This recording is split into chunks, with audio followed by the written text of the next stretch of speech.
Cash discount. If discount is provided on receipt or payment of amount, then it is called cash discount. If it is allowed to debtor, then it is termed as discount given. And if it is allowed by the creditor, then it is termed as discount receipt. इससे मुराद ऐसी छूट जो रकम की अदायगी या वसूली करने पर होती है और इसकी अलहदा से एंट्री करते हैं।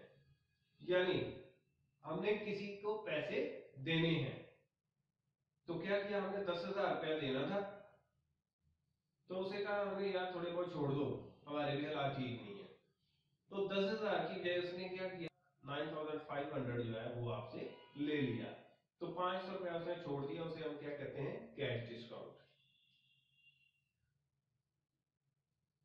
और इसी तरह अगर कोई आपसे लेने आ जाए डिस्काउंट कि आपको पेमेंट करनी है उसने 10,000 की, तो आप 500 रुपया उसे छोड़ दोगे, तो वो भी कैश डिस्काउंट है, लेकिन वो डिस्काउंट आपने पे किया है।